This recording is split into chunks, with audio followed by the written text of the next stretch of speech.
Mark, what we learned from this cycle is that Alabama, Texas, and Texas A&M all pay their players, and they all have deeply embedded name, image, and likeness programs that go back many years to compensate these guys. Terrence Brooks left Ohio State and went to Texas because of name, image, and likeness.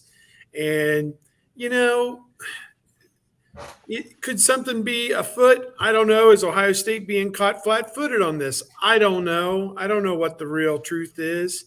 Ryan Day was adamant standing up there, we're going to do this thing by the book. We're going to follow the rules. And, that's where it's at. Everyone's like, Gene Smith's got to get this machinery in place. Ryan Day was quoted as yesterday, the school cannot set up name, image, and likeness for these players, period. So it isn't a Gene Smith issue. It's not a Ryan Day issue. There's no formal set this up for the players. Behind the scenes, can people, do things and whatever, I suppose. But as it stands right now, the market is what the market is. A couple quick points. The Eli Ricks thing, the Paula Teote thing, they bring him in and two guys transfer out midseason. There's also that to consider.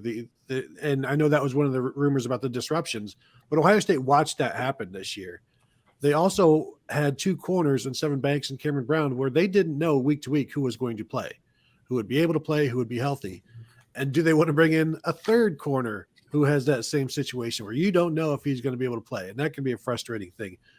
The NIL stuff, I see it. And again, I know fans are upset that Ohio State isn't doing anything. And then when we report that Ryan Day is saying Ohio State is not going to do anything because they can't, they get upset like everybody else is doing something. No, I mean, I even listened to Steve Sarkisian this morning on Sirius XM saying like, it's not wise for players to choose schools because you get paid $15,000 more at one place or $30,000 more at another place. That's not how you build culture. That's not how you bring in winners. And whether you want to, wink at that or whatever, it's like, he's right. I don't know if he's going to stop it from happening, but he's going to reap the benefits of it and then try to deal with it. But now you are seeing a local businessman here in Columbus who tweeted out yesterday that he's going to start a 501c3, and then it gets quote tweeted with like celebratory tweets and emojis from Ohio State assistant coaches, because Ohio State can't do anything. It's against the rules for the schools to set this up. It's up to the alumni and the fans to pay the players above board now. And I posted this on our message board, but it's like it's up to you guys now. And if people feel it's worth it to them, they will. If people don't think it is worth it to them, they won't. But it's worth it to Texas alums because they've been losing for 15 years. It may not be worth it to Ohio State alums because they've been winning forever.